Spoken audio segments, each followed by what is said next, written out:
This conference will now be recorded.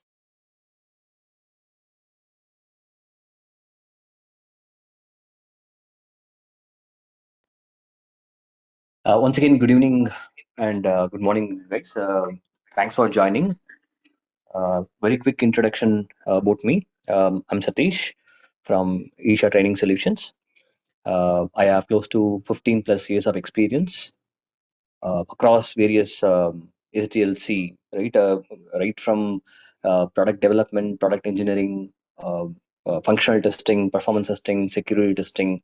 So pretty much across entire life cycle, I've been part of in various engagements, and I've been taking training for last 3 plus years. Again, across various aspects of testing and development. Right. So this course, security testing course, we have tailored pretty much to the need of what market is demanding, what agile teams are expecting from a testing community, right? Security is a very vast topic, very vast topic. There is no boundary. Um, there are various aspects of security testing, security audits, assessment. But the way we have tailored is more towards uh, cross skilling or upskilling or functional testers, uh, performance testers to the into security testing area, right? So most of the places, most of the client places, most of the projects in the agile pod team, people expect a person to be a full stack QA, right? A person can be expert in one of the area, be it is in automation or functional or performance, but is also expected to carry out the other aspects of testing, since you have a very small little team size to perform various activity, right? With that in mind, we have tailored this course. Today I'll go through some of these introduction to various topics.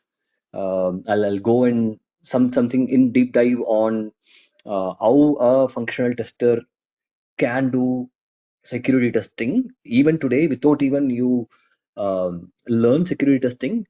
You would be able to still cover a lot of things while you do the functional testing. So I'll just go upon randomly explaining you how it can be done, and then I'll go over a couple of examples, and then I'll go through our specific topic. Anyway, from a security perspective, I'll just go and explain what are the various aspects of security testing, what are the types of security testing, and within application security, there are again various category in terms of SAST, DAST, IAST, SCA. I'll just give an overview of all these things, and then go into the our objective of the course, and then into the uh, somebody says that there is an audio disturbance.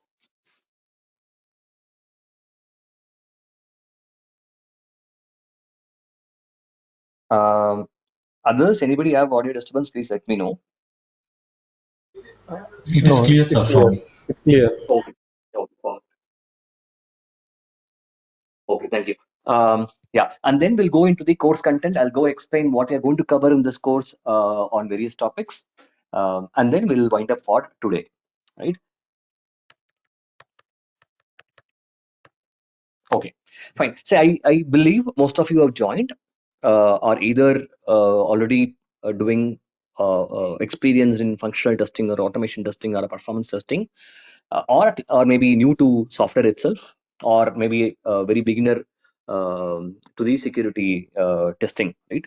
I believe majority of you fall under these category, right?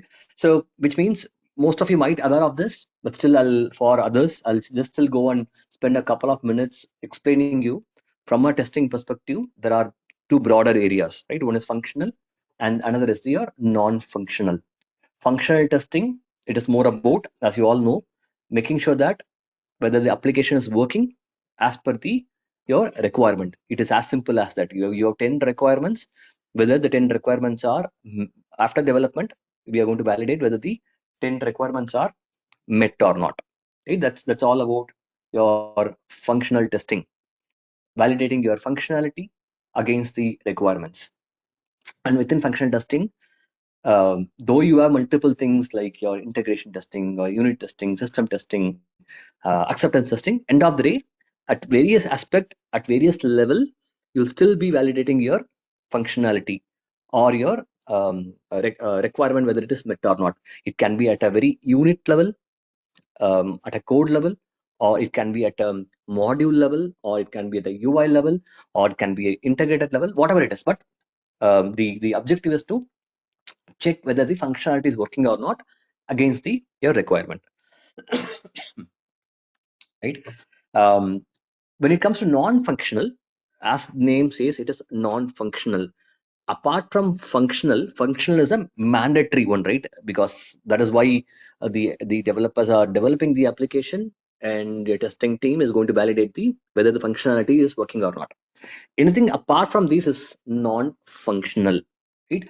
Whether your application is fast, whether it is available, whether it is in a usable state, whether these security standards are met, whether it is compatible with various browsers, whether it is available for differently able person. So all these things are comes under non-functional testing.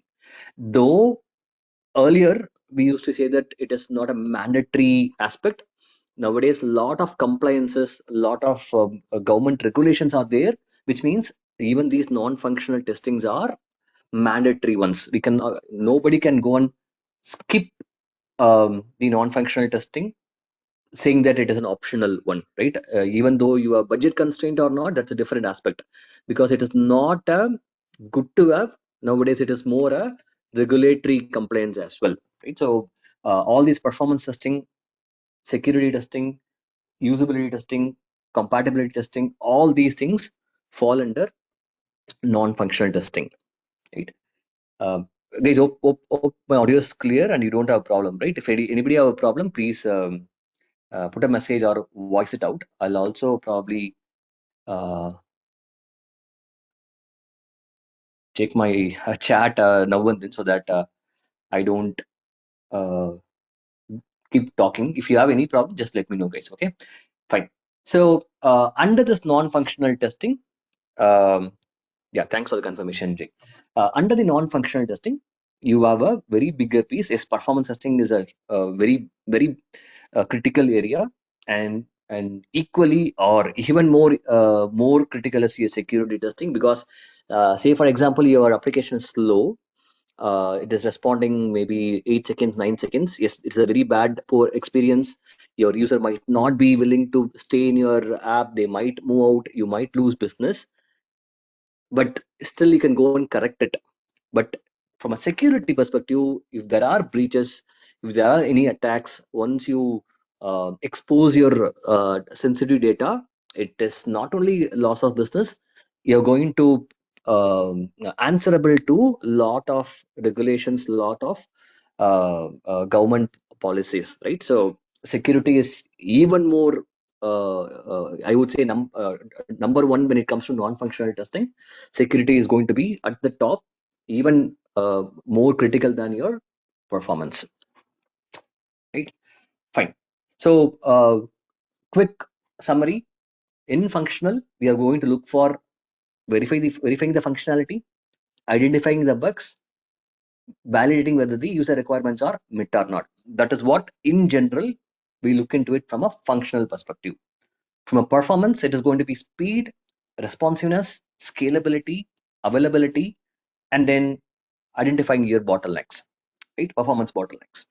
From a security, it is more about identifying security risk, identifying the vulnerabilities in your application, ensuring your data is protected, data that is stored, data that is getting transmitted. When you send data, when you enter login password, when you're transferring the data from your browser to your backend, while the data is transmitted, whether it is protected, secured, and also when it is getting stored in your file system or in a database, whether it is safe, right? Ensuring that is again going to be part of your security testing, and then preventing the outages and attacks, right? Somebody is going to keep eating your application, right? There are a lot of bots which goes and it's your site to bring down the servers instead of the actual users. There are going to be your hackers or other people who might be running some bots to bring down your servers. So making sure your there's no bot attacks or prevent outages. That is also one of the objective of your security testing. Okay, fine. So let me do one thing. Let me go and open a site. I was mentioning about you in the beginning, right? Let me give you some examples of um, how you as a functional tester, right, um, can, while you do a functional testing, what are a few basic things that you can uncover without even knowing a lot of things about security testing concepts, WAPs top 10, all these algorithms or all these techniques. Without that, right? Even while you navigate through your web pages, while you do manual testing, you can still uncover a lot of early security vulnerabilities, right? So when it comes to, so let me take a sample site that is available in the internet. From a functional testing, as I said, what you do, I go to my, I select a product, say I select this bag, and expected output is, it should give me the product page, right? It should give me the description, the price, and the add to cart button should be there. All these things are my requirements, right? I should be able to look into, I should be able to know the price. I should be able to go and add to a cart, and then there should be a description. All these things should be part of this page when I click that particular product. And then when I do an add to cart, functional requirement is it should get added to the cart, so that if I go and look into my card, it should be available. Right. So these are the functional requirements that we usually validate. Now, when it comes to performance, what do you do? Again, from a home page, when I click my cart or when I click my product, I check how fast it is loading. Right. It loaded in 2.67 seconds. When I go to cart, it is getting loaded in, it is still loading. It is getting loaded in 7.796. If you see in the right hand side, I'm just looking into this. Maybe people who ever worked in performance testing, they might know, right? So you see the right bottom most corner, you see this response time. So, but from a performance testing, it's not only this response time, but we are going to be, you will be going and using Jmeter or LoadRunner to load this application and then test it out. So, but in general, when it comes to performance, you'll be looking into your response time. Similarly, when it comes to your security testing, you will be focusing on, in my homepage, there are search box, there are clickable items, and then when I go to my account, you provide your inputs for login ID, password, all these form fields are there, right? Is there loophole available in these pages? If so, what are those, and how we can impact my security? Right, that is the objective of your security testing. So the application is deployed, the objective of functional testing is different, performance is different, and security is going to be different, right? So while we are going to learn a lot of things about security testing in the upcoming days, what I will do is, again, going back to earlier, whatever I said, right? While you do the functional testing, you will be able to uncover a lot of these things, and all these things are all very much will be related to the, we will be learning about OAP's top 10, what are those various regulations, rules. All these things, though it is simple, right? Though it is appear little simple, there are two things. Few things will appear simple, but when you go and do a deep dive, there are complex things as well associated with each of these things. Okay, so we'll just go and look into it in a more simple way, as a functional tester or as a software developer or as a manual tester or a performance tester, while you navigate, what all things you can uncover, right? Just for you to get an idea about um, the security testing and what are the things which we'll look into it, right?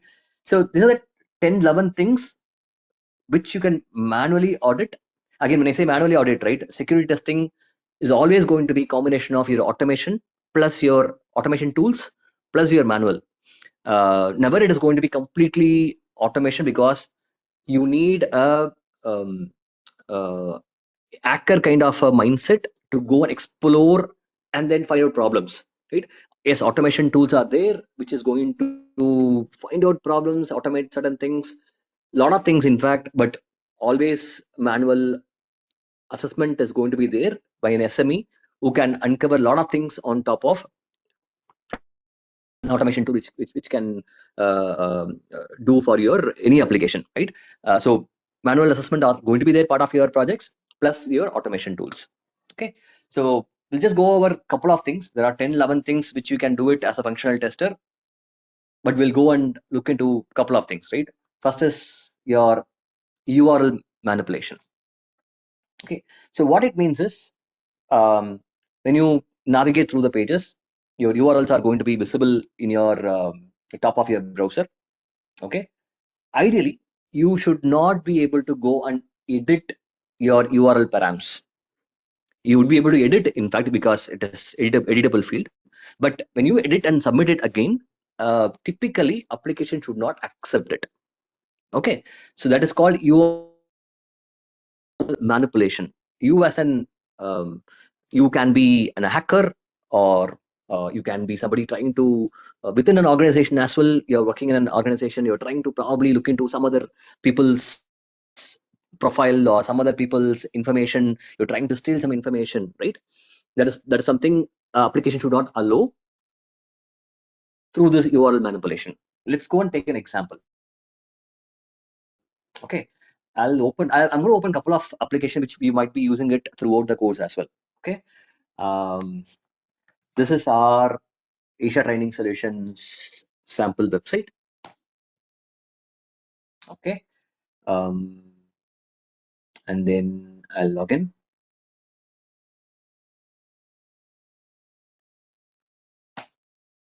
Okay, I go to rules. Okay, and I do an edit. Okay, so if you see here, edit/1 is there. Okay, in fact, if you see there are three rules. I logged in as an user. For me there are three rules. Okay, I'm editing it. It shows 1, 2, 3. Right now, if I go and enter 3, I'm just giving an example. This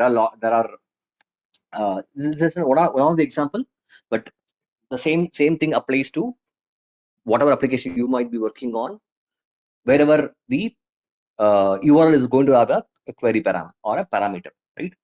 So you enter 3 instead of 2. I'm manipulating the URL 3. What it says, 404 not found. It throws an error, right? So same thing, I'll do it for another application. Okay, and I will log in.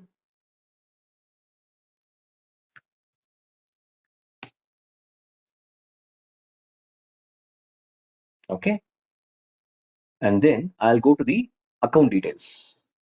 Okay, I'm looking into the account details of, say, my account. My account is some 8000000.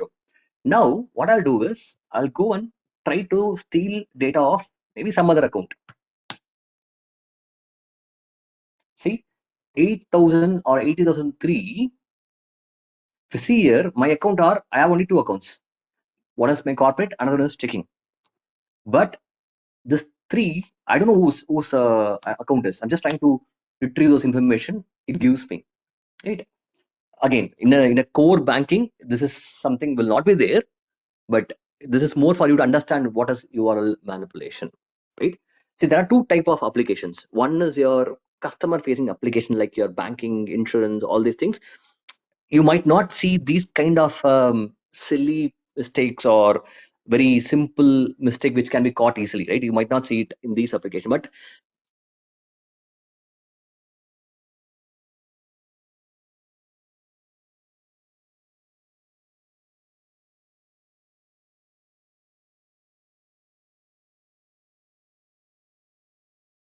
So your voice is not audible, sir.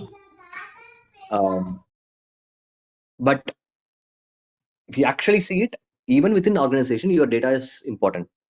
Your data privacy is important, right? And lot of these mistakes creep in for the internal application. So either it is internal or external application, security testing is very much important. And your manipulation is something what I shown. You can definitely, as you do a functional testing, these are the test cases you can write uh, specifically for security testing, and then it can be part of your validation, right? So one place where we have seen this is handled properly.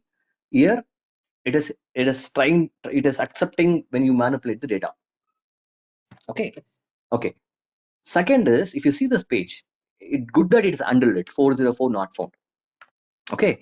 But if you see this page, there is a problem. It is exposing a server information. Okay.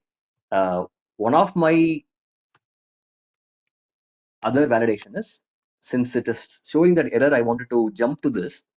One of the other thing is, when you get an error, it can be any error, 400, 500, you provide a wrong input.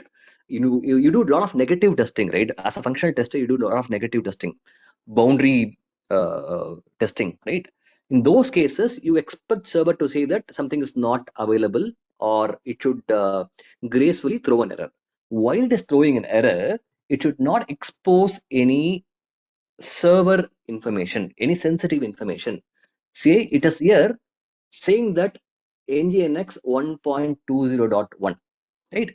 So as per standard rules, as per the OAPs, one of the guideline in OAPs, you should not expose your sensitive data, be it as a application specific data or your server specific data should not be sent back to your browser. Okay, couple of examples, whatever you have given here. See, one of the examples says that your permission denied in particular where HTML includes. So it is throwing a folder structure or or a file system to the UI, which is again as an input to your hacker, right? So now he knows that, okay, there is a folder called where www/html/includes. And same way, in the third sample here, right, it says access denied for user root at localhost in // or something. And then same way, Apache 2.4.18 Ubuntu server at the certain site, port 80, invalid request line. So all these things are all, it's not required for an end user, right? First thing is, he is not going to understand anything by this. Even if they want to log something, it has to be logged in only in the server log, but not to the user UI, right? So exposing sensitive data is very bad thing, very much going to give information to your hackers, right? So as you navigate, as you functional testing your test cases, especially your negative test cases and boundary condition, you will see a lot of error messages. In that, you should not have these kind of a sensitive information. And though it appears to be very simple, this is something very common that appears in a lot of applications, right? And it is also, as I said, part of your one of the your OAP's top 10.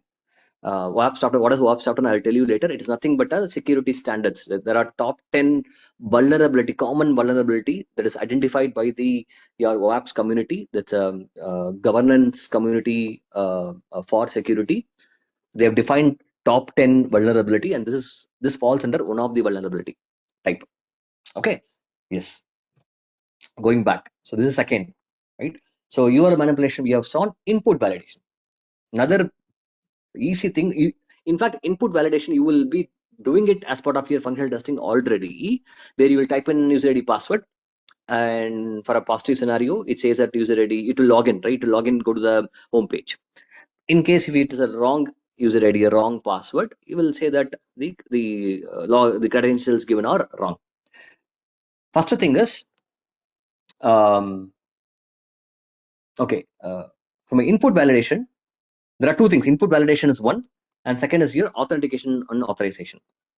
Let me go to input validation first. Any input, any form field, right? In the application, there will be a lot of form fields. For example, here, login is one of the form field. Okay. Instead of giving my email address, I say that select star from login. I give some password. Okay. And then I'll check my developer tool in my network log. I'll go and check my, I'll do a login. Ideally, input validation is nothing but both at the client side and at the server side, before processing anything, they have to validate the inputs. If they have done the validation, it wouldn't even taken that request to your server. Now, the request has been taken to your server, and in the payload, you see that select star from login, right? And when the hacker sees this kind of behavior, then he will try to exploit these things by various type of injections, right? We'll see injection and all a little later, but ideally input validation means all the inputs should be validated with the required criteria. For example, you should accept only email address, right? For example, if I go to Flipkart, which is a commercial site, and definitely they would have handled these things, right? If you go to Flipkart and if I go to login here, if I say that say select star from login, it says please enter your valid email ID or mobile number. It's not even going to take this request back to your server, right? Immediately to throw an error, which most of your commercial application will do, definitely, right? So this is just an example. So input validation is something, again, it falls under one of the WAPs vulnerability. And as part of the input validation, you will, while you do a manual testing, you do lot of navigation through various web pages, right? Everywhere, wherever there is a form fields available, wherever it can be a search or it can be where you provide a user ID password or whatever form where you type in the data, all these data type in fields should have a client validation, which is again somebody who is doing a functional testing. It's a day in day out job, right? So you can have your specific security test cases from a testing perspective, right? And if I go one, another aspect is authentication authorization, right? Pretty much same. When it comes to your login or sign up, right? Authentication is only a genuine user should be able to log into your application. Right? If they enter wrong user ID or wrong password, they should not be able to log into their application. That is your functional test case as well, which is also an security test case, right? Only valid user should be able to log in. Second is authorization. That is something, again, you might cover in functional testing. I don't know whether you might have exhaustive test cases around it. You might have an admin, you will have a super admin, you will have a normal user, you might have a user who can do only read. Some users can only do an edit. Somebody can do everything. So that is called authorization, right? So for example, again, if I go back to this application, where is it? Yeah, here maybe only few users can go and add rules, right? Now I log in as admin, I can create a new rule, I can delete it, I can edit it. But if I log in as a normal user, I will be able to only view the rules. I should not be able to edit and delete the rules. So maybe in your normal functional test cases, you might have it. If you have it, that is also going to be part of your security testing test cases. If not, you should be able to do it as part of your authorization. Right people have access to the right actions. That is, again, authentication and authorization is a major flaws for many of your internal applications we have seen, right? Which again, that is something you as a tester already should be able to catch it more effectively than a security tester, because you will be having a domain knowledge, you might be having a lot of functional knowledge, you know where these things can go wrong. Rather, after 3 months 4 months of into a project, maybe at the end of the application development, a security tester comes, he gets a knowledge about the application from the development team or testing team, and if he is going to exploit, he will still go and do a great job in certain aspect. But whatever I'm talking about, uh, a functional tester who has more domain knowledge or a function knowledge, they can exploit a lot of these things very, very effectively than a security tester himself. Okay, so all these things is what you as a there are a lot of things which will go in detail as we move along in the course. All this XSS, CSRF, security headers, a lot of things we'll look into it, right? But all these things are without even you have a very great knowledge on security concepts or techniques, you would be able to do it. And that is what people expect in the agile world as well. Okay. So in the agile, maybe you might be already working for agile teams where you have a very small team working for a module, working for an application. They expect a T-shaped skill set, right? Where obviously there is no cushion in adding one functional tester, one performance tester, one security tester, or a couple of functional testers, couple of performance testers. No, it's not something, we don't have luxury nowadays. So probably you might have 2 or 3 people. There might be still one core or 1 or 2 core automation tester, one core functional tester, and one security tester would be there. But objective areas, depending upon the features, depending upon the bandwidth, people are expected to do multiple things by a same person, right? Expectation is a person is not going to be SMA in all aspect, right? That is why they call it as a T-shaped skill set. Your core can be um, one area where, say for example, here in the T, in the vertical um, line, right? Functional testing, manual testing, automation, AP testing. So you can be a out and out core functional automation tester. Your strength is functional testing and associated areas. But in a if you have a broader knowledge, right? You if you know performance testing or a security testing, then which means you'll be able to complement other people. You'll be able to share the workload with other people. You'll be able to identify, you would be able to detect problems in other areas early. Maybe they will bring in a performance tester or security tester later, but more from a early performance testing or early security testing, you'll be able to do all these things before even they onboard a SME into the project, right? So this T-shaped skill set is pretty much already there. It's not in future, right? It's already there in many of the projects where a single person expected to do multiple things. So it's not only we are trying to learn different things, but the market as well expecting you to equipped with this kind of a skill set. So definitely, if you are already a functional tester or a performance tester, it is going to be you're going to make yourself more relevant to the job market, right? And also, as I said, the reason behind it's not only budgeting. It's obviously there's a budgeting is going to be there. You cannot have a luxury of too many people, right? So there's a benefit of having these security skills as part of the existing testing team, right? As I said, it's more about identifying the problem early. You're not going to identify all the 1,000 problems. No, you need out and out security SME who can find out a lot of vulnerabilities. But here, the idea is to identify the issues early as much as possible. Even if you're going to find 25 problems out of 100, your developer is going to fix it early. You're going to have lesser defects later when an actual security SME is going to come, right?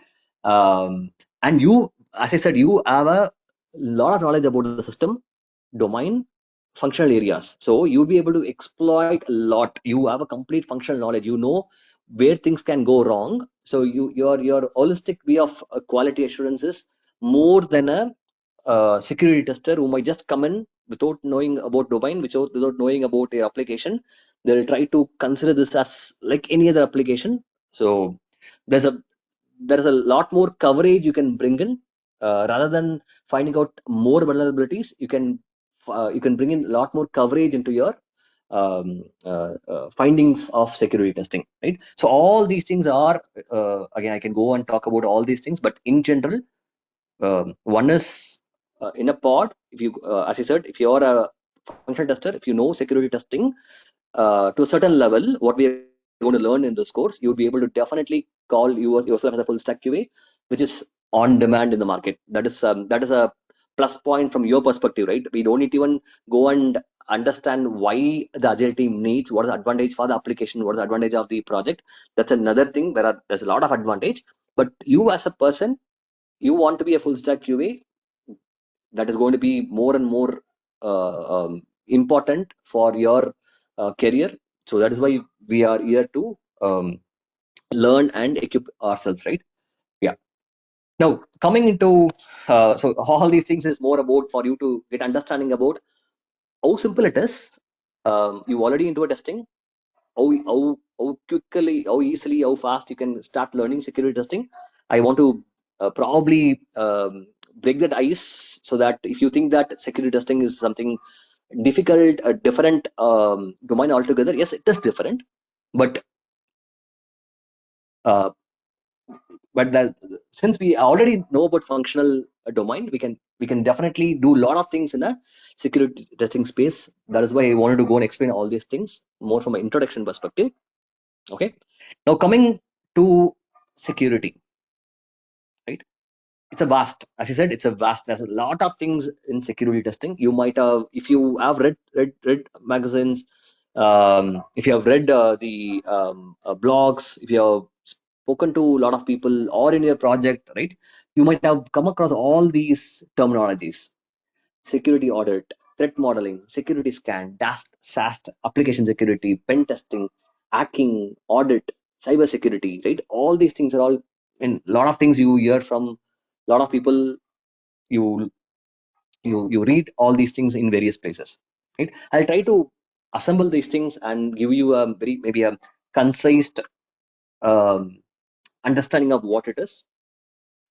Security, a broader category, obviously, and when you when in a very layman term, right, when you hear about security, there are two aspects. One is your physical security, and another is a cyber security, right? Obviously, in any organization, any enterprise, your physical security is going to be as important as a cyber security, right? Though from a software perspective, we always talk about application security, enterprise security, cyber security.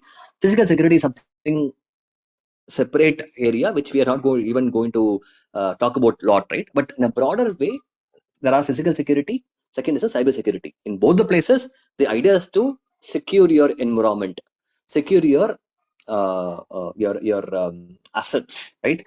In the physical security, asset is going to be human, your building, materials, all physical objects are the assets. Here, it's data, your applications, your servers. All these things are all the assets from a cyber security perspective. So in a very broader way, you have physical security and cyber security. And if you go one level down, so let's not worry about physical security, right? When you go next level down, you at an enterprise level, your IT enterprise, you will be hearing about cyber security, software security, and application security, right? See, cyber security is something, it will include everything, right? Right from your network, your firewalls, your ports, your servers, your OS, your applications, end to end of, right from the entry point, which can be your firewall, which can be your VPN, which can be your sockets, from an entry point till the end. Maybe the other end could be your file system, other end could be your database, other end could be your little services, whatever it is, right? For an enterprise, everything together is called as a cyber security, right?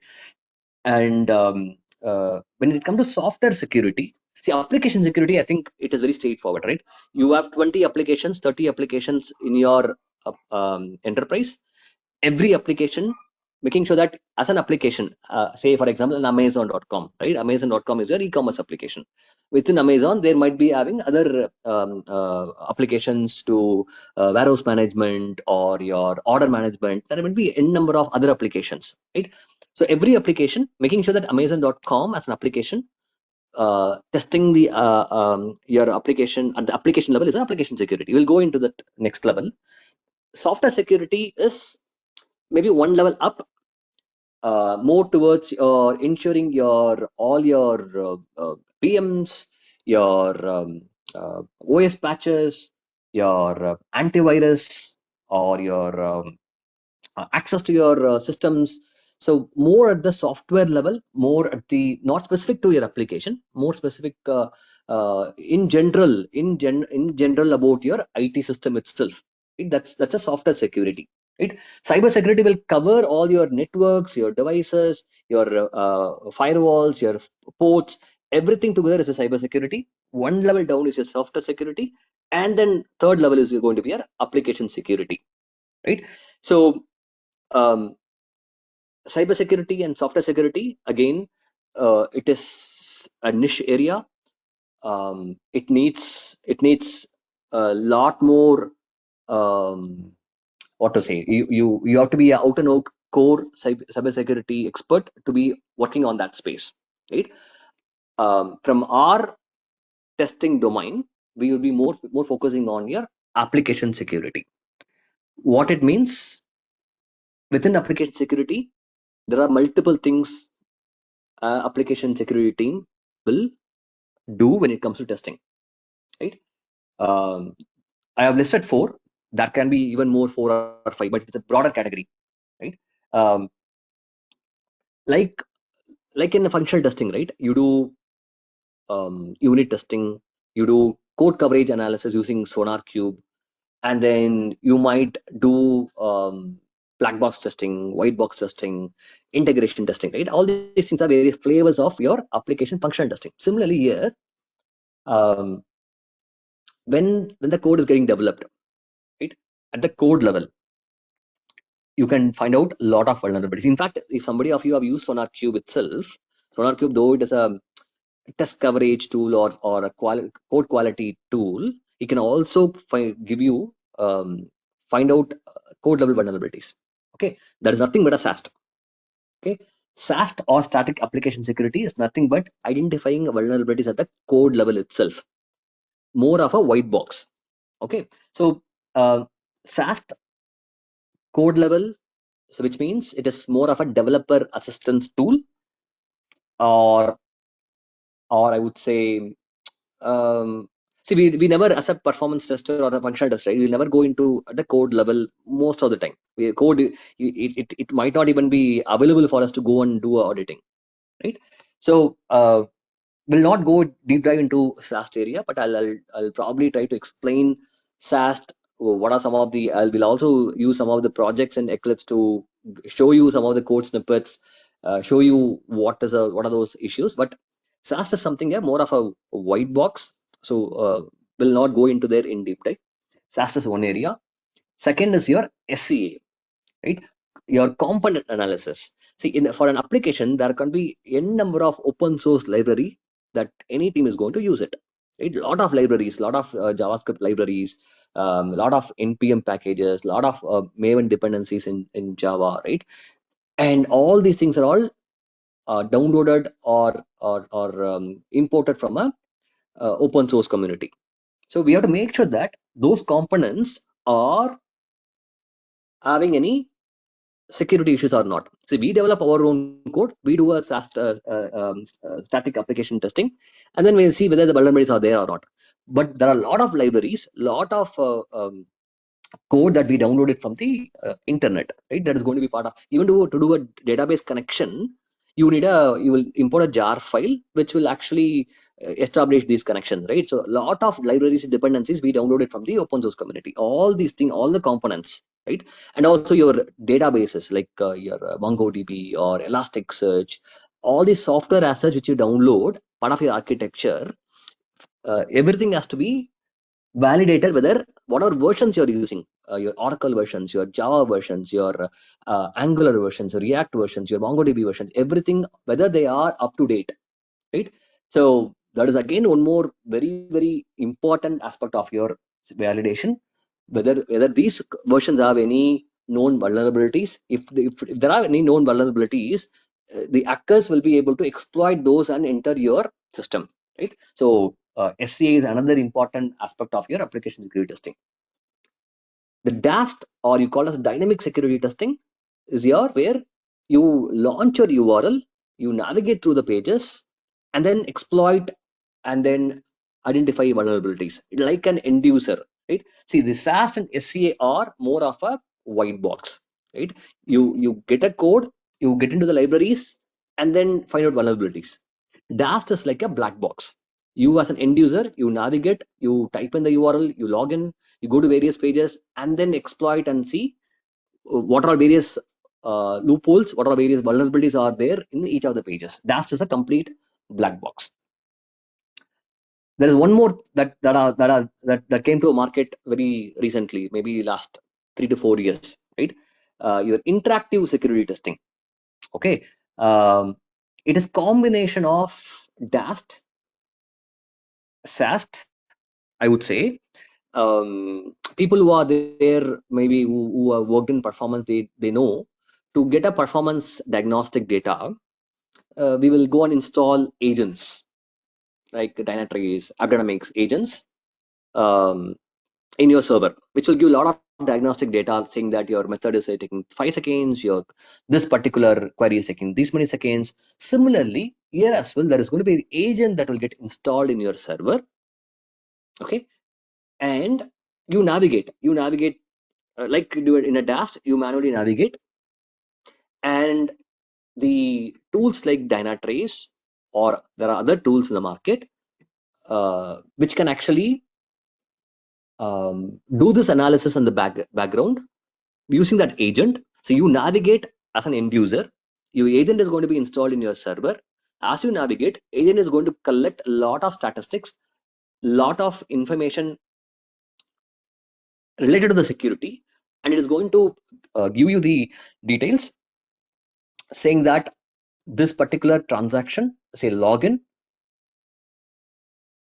having these many possible loopholes from this method, from this particular file, right? So it's going to be combination of black box plus white box. You navigate as a black box, you navigate through your application, and your agent which is sitting in your server is going to audit your all the security loopholes, and it is going to give you the analysis. So it's going to be a combination of a black box and a white box, right? So all these four are different flavors of your application security testing. Okay, so I'll do a quick walkthrough on the objective of the course. So whatever you have seen so far, it is more of an introduction, giving you a broader view of security testing, how easy it is going to be. It's not easy, I would say, rather it's an extension of your already what you're doing in your projects. Right? That is a mindset I wanted to bring it, whatever I've been talking about last 45 minutes. That is a mindset I wanted to bring you to understand why security testing is important for a functional tester, and how it is an extension of what you're already doing it, right? And how it is relevant to the job market as well. As I said, this course is not going to make you an security expert. You're not going to make you a cyber security expert. It is a vast area. This is a starting point. Even if you want to go there, this is a starting point, right? If you are already a performance tester or a functional tester or a software engineer, I would say this is a perfect starting place where you can call at the end of the course, after you practice whatever you're going to learn, you can call yourself as a beginner with a certain level of experience, or a beginner to an intermediate, right? You're not going to be an expert. There's going to be a lot of advanced learning you have to do it as we move along, right? But this is target audiences are, you're a functional tester, you're a performance tester who knows about testing, who knows about how the application operates in your enterprise, or if you are a junior software engineer, right? This is the audience targeted for this course. And objective of the course, as I said, it is to make you enter into the security testing domain. You will be able to start doing security testing. You would be able to find out vulnerabilities. You'll be able to use those tools more from a beginner to intermediate level, right? Definitely not more than that. But we have to be very honest with that. There is going to be a lot of learnings, a lot of experience. Only with experience you'll be able to move from a intermediate to a expert level, right? This course is meant for making you enter into the security testing, and you to be a rather than be a completely fresher, you would be in between a beginner and the intermediate and closer to intermediate, right? So you'll be able to understand all the key security concepts. We'll be going through key security concepts, whatever I mentioned here, right? All the key concepts about your protocols, your UDP, TCPs, cryptography, HTTP methods, SSL, TLS, encryption. All these key concepts will be learning from. That is one of the main objective of this course. You'll be getting understanding of all the apps guidelines, and we'll be learning the tools, the concepts along with the tools like Z-Attack proxy, burp suit. You'll be able to inject various payloads to find out the vulnerabilities, understand what are the passive scannings you can do, what are the active scannings you can do, and intercepting the traffic, intruding the traffic, manipulating the traffic. All these things is what you're going to learn through this course. So objective of this course is to making yourself as a full stack QA and enter into this beginner to intermediate category, right? I know it's already 10. I'll probably spend 5 minutes. I'll probably go through this course content again, maybe day after when we are going to connect. So we'll go through this introduction to security testing, which we are doing it today. Key concepts, we'll spend closer to 2 to 3 days on this, because this is very, very important for any security tester to know about all these protocols, browser level protocols, system level protocols like UDP and TCPs. What is HTTP? What is HTTPS? Why it is important? Uh, Earlier it was SSL, now it is TLS. What are the various versions of TLS? Encryptions, cryptography, session IDs, cookies, JSON tokens. So all these things from a concept perspective, we'll go and learn each and everything with an example practically. Okay, and then we'll go and look into all these aspects of security testing. What have I told, right? SAST, DAST, SCA, IAST, penetration testing. All these things are what it is, how it is going to be, what are the tools that is going to be there for each of these testing, and how are we going to approach each of these at a various level of STS cycle. All these things as well, we'll go and learn it, right? And then we'll go and look into the WAPs top 10. We'll go one by one. There are WAPs top 10 for web. There are WAPs top 10 for mobile. There is a top 10 for microservices as well, right? We'll go and go through each and everything one after another. Try to understand what it is, what is an impact, why it is there, how to go about testing all these WAPs top 10. We'll go one by one. And in detail, right, we'll go and learn couple of this WAPs top 10 more in detail from a white box as well, right? Especially the SQL injection, which is one of the common problem, which is one of the very interesting vulnerability as well, right? The SQL injection. We'll go and try to learn what is SQL injection, what are the techniques with which you will be able to detect the vulnerability. We'll go and see what are the various payloads that is available to test the SQL injection. We'll use Zap and the burp suit, right? Burp suit is a commercial tool. Zap is an open source tool, a very popular tools in the market. So we'll go and use both these tools. Community edition is there, though it is commercial. There's a community edition which is there, which you can go and install it in your system as well. Zap as well, you can install it in your system. With both, we'll try to go and configure. We do a proxy settings. We'll go and intercept the traffic. We'll go and use a couple of modules within these tools to go and manipulate this the traffic as well. It will go in detail about SQL injection with both those tools. And then, addition to SQL injection, we'll also go a little bit, not very, very in depth, but definitely to a certain level on the other WAPs as well, right? Your broken access control, your XSS attack, your vulnerable and outdated components, security login and monitoring failures. All these things are various OAPS categories. We'll go and look into it a little bit, in not as a white box, but definitely a little bit in-depth knowledge about all these category as well. And especially about the passive scans, whatever we have seen today, few things I have showed you from authorization perspective, from input validation, manipulation, right? All those things will fall under passive scans, but we'll go and look into all the other aspect of passive scan as well, without even you manipulating the data. The difference between passive scan and active scan is, active is you go and manipulate the data, you go and inject some of these vulnerable things, right? That is active scan. Passive is you just listen, you just look into the data, you just navigate, you just look into the headers, you just look into the response, you just look into the error. There is a passive. You don't intrude anything, you don't do any manipulation, or you don't attack anything, right? You just watch, observe your HTTP logs, your response, your UI errors, and then find out problems. So that is also one of the key aspect, more from a testing perspective. So we'll go and learn passive scanning, and more from a network security as well, right? There's something called nmap network utility. Again, it will help you to understand more from an infra perspective, what are all ports are exposed, what are all ports are not closed properly. We'll be able to go and understand why this port scanning is important, right? So all these concepts as well we'll go and learn, and we'll learn along with the some of the applications which I listed here. Demo Testfire, we will use our own Isha Training Solutions. There is a Java application available in my laptop as well, which I'll share it to you. And tools like WAPS, Wireshark, Eclipse, Burpsuit, all these things are all already, it is installed in my system. It is also available in the drive, which you can also download it from my, I'll give access to the drive, whoever is going to join. And all these things is something you can download and install yourself, right? I'll go through this tools as well. Maybe I'll give a tool walkthrough as well in the next session. Since we are already 5 minutes, right?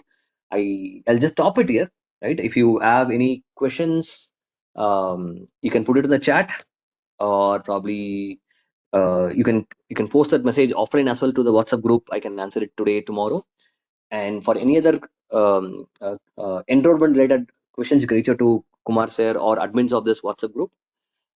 And this course is going to be alternate days, Monday, Wednesday, Friday, in the weekdays, between same time today, 9 p.m. to 10 p.m. IST, Monday, Wednesday, and Friday.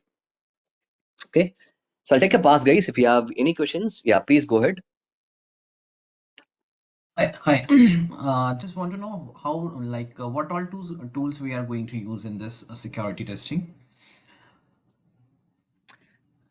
As I mentioned here, they're going to use Wireshark, they're going to use Zap, we'll be using Burpsuit, and And again Burpsuit is like the is not a free free it's version. it's Like not a we have to free, take a yeah, it's license not a for free, that. as I said, right? It is Yeah, a commercial. Zap is completely commercial, open right? source. Yes, it's So how commercial. effectively we will You use have this this Burpsuit? community edition. Yeah, correct. We'll use a community edition How which is available for everyone. That is what we'll use to learn all these concepts. so how effectively we will use Burpsuit? Like will be achieving all these through security testing to Burpsuit, or there are different like tools we will be using? See, that obviously with community edition, you will be limited with what you can do, but that itself is a lot when it comes to manual assessment, right? See, the advantage of using a complete commercial edition is more in terms of automation, right?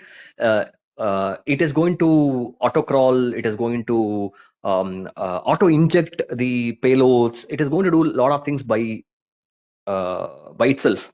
Whereas when it comes to community edition, you have to do all these by yourself, right? You have to know what is a payload, we have to pass it on, we have to manually type in and pass it on. So there is going to be a lot of good to have features are going to be there in the actual edition, the reporting, DevOps, integration with CI/CD tools. All these things are going to be there in your actual commercial edition. But with the community edition, you would be able to still do a lot of these things, maybe a little bit with additional effort. But from a learning perspective, as I said, from the what we are targeting, what we are from a course perspective, yes, we would be able to learn all these things, whatever I told from Zap and Bubsuit. Okay, see, in our projects, we are effectively using the burp suite. 70-80% we are using the burp suite. Rest of the 30% will be checking it manually. So I just want to know what all topics will be covering in the burp suite. See, again, this course is not to go and teach you about a particular tool, right? It is more because tools can change from a project to project. It is more about finding out these vulnerabilities, using the techniques, and with the options available with any tool, right? The same thing you can do it in Zap, same thing you can do it in the app scan, same thing you can do it in the web inspect and in the burp suite as well. So we're not going to go into learning a tool. This is not a tool course. This is more of a security testing and the approach and the way to find out the vulnerabilities, right?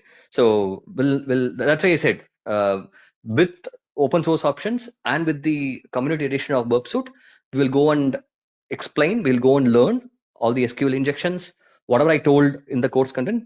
That is what you're going to learn there. It's not about various tool related topics are not going to be there at all.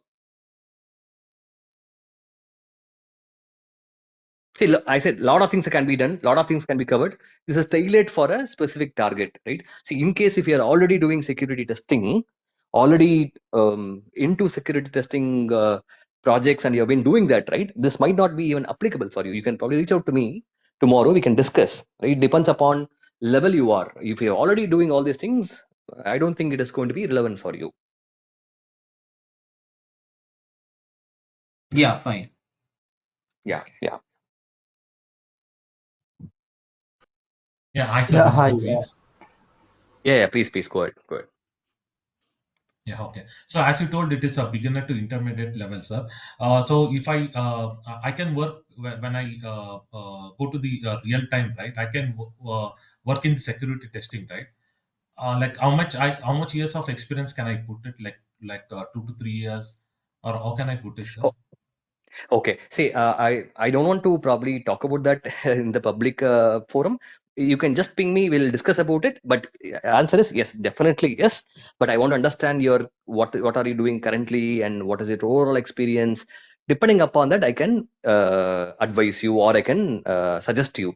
So please ping me separately. We will connect in the morning or evening, anytime when both are available. We can discuss and then I'll suggest, sir. But definitely yes, answer is yes. But I wanted to know better before I suggest you a proper answer. Yeah, sure, sir. Sir, whether we need any Kali Linux or SQL knowledge to learn this one at a beginner level? No. See, those things are definitely going to be useful as you move along, because when you go into a project, if you're going to already have a Kali Linux kind of an environment, which is going to have all the pre-installed tools, right? It is going to be much more easier for you. And those are, I would say, a little bit advanced. But for a beginner or intermediate, it is not really required. It is good to have, definitely. We will have another course which is going to start, maybe very specifically targeting the this Kali Linux and maybe intermediate to advanced.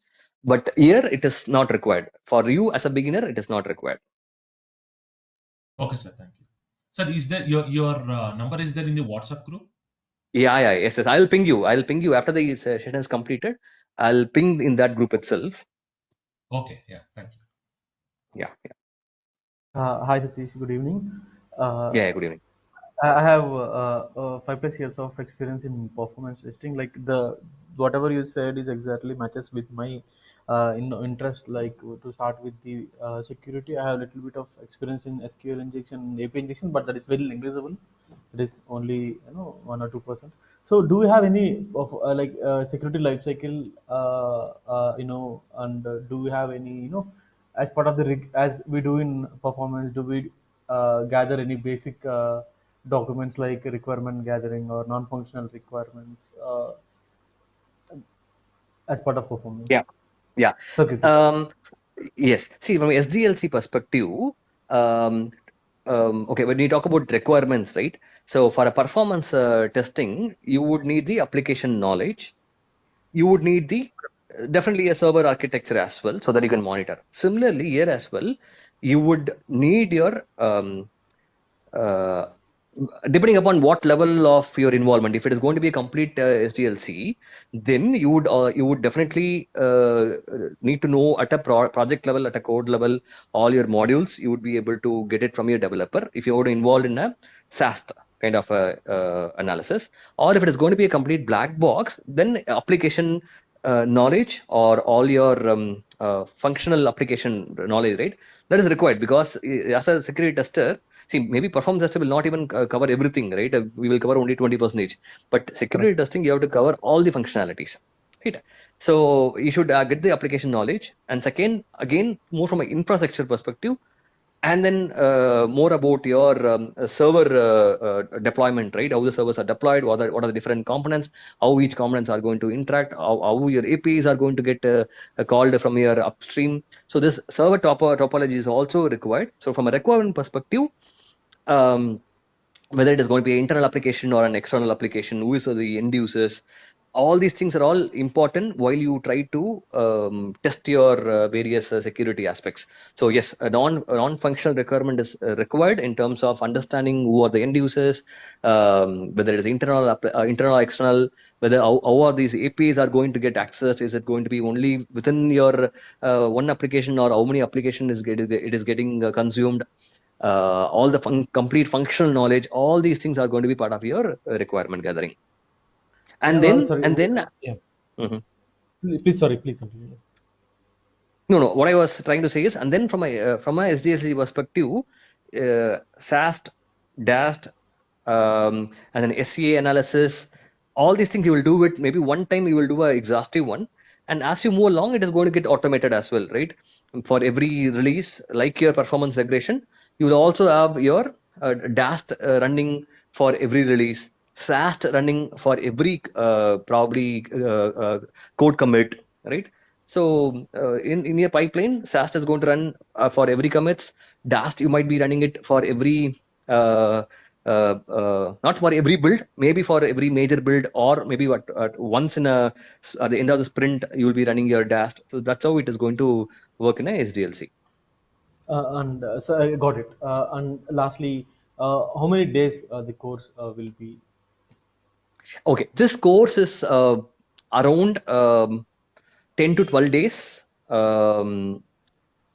Maybe it is going to be more than that, is what I'm anticipating. But yeah, Yeah. you can, for now, you can keep it as 10 to 12 days. Do we get any recordings? Yeah. After every day, once now today's things is getting recorded. Tomorrow afternoon, you will get the recording. So same thing for every day. Next day you will get a recording, and the recording is going to be there with you forever. There is no expiry of the access. You will have the access to the course forever. Sure. The structure and the timings are perfectly fine. Yeah, that's it from my end. Thank you. Sure. Thank you. Yeah, others, anybody have other questions?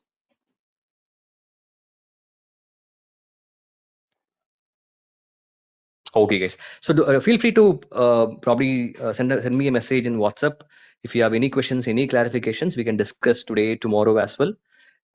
Please feel free to call me or message me. We can probably mutually agree upon a time, and then I can clarify your questions. If you think that if you want to know whether it is relevant or not, whatever questions you have, feel free to reach out to me. We can discuss. We have one more day to discuss. Okay.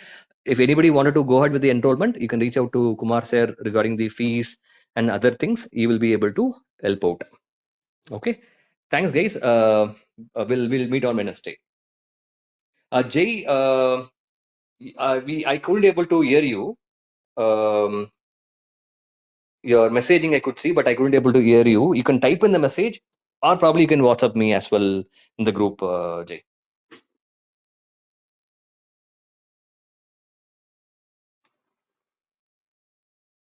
Yeah, you better probably WhatsApp. You talk about automation. Well, okay, whatever you're saying is you talk about automation.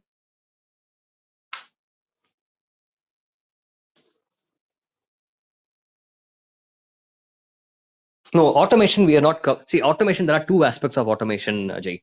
One, the tool itself, right?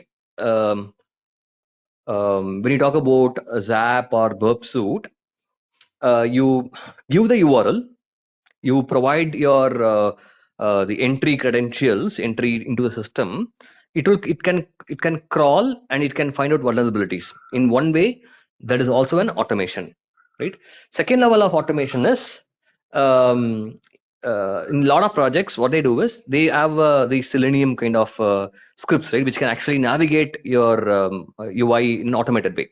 So they will integrate the Selenium kind of scripts with the automation tools. So Selenium will do the UI navigation, and the tools like your Burp Suite or your apps can find out the vulnerabilities in each pages. So that is the second level of automation. Okay. So we are not going to cover these automation aspect. But what I talked about in the second category, integrating Selenium or other things with the security testing tool, we are not going to cover it. But as I said, the techniques itself is combination of manual plus automation. You're not going to always open a browser and then navigate and you're going to find out vulnerabilities. No, your tool is going to automate all these things. You're just going to give certain input to your Burp Suite or Zap, and it is going to look into the all the possible combination in that web page. It is going to inject data into your form fields, and it is going to provide the data, right? So in that way, it is in automation or it is automated, right? But complete pipeline automation where it's a zero touch, right? You don't do anything. Automatically, your tool is going to scan through your web pages and it is going to give a report. That kind of automation will not cover it. Yeah, Dash every build is see, Dash every build is more about either in Jenkins or any other build tool, right? As I said, you configure your Jenkins with your Daster tool, like your AppScan or Burp Suite. That is more of an integration of your pipeline with these tools. Those things we will not cover it in this course. And don't worry, that is something very going to be straight and simple, straightforward, right? All these commercial tools, they expose APIs, they expose they have plugins. It is just going to be a matter of Jenkins or your Azure DevOps pipeline can talk to this Dash tool very easily. So that is very similar to the way you do it for performance or security or any other tool, right? It is a tool to tool integration. That's going to be very straightforward only. You don't need to worry learning a lot about it. Your DevOps team will know about it anyway. Because as I said, SAST is always automated, right? Your Sonar Cube or your checkmarks tool is always going to run in a pipeline after every code commit. That's a very straightforward integration. Similar to that, Dash also can be integrated in the build tool through the plugin, or there are going to be libraries available or APIs available. That integration is more of a tool-to-tool integration. You don't need to really worry about and learn about it actually.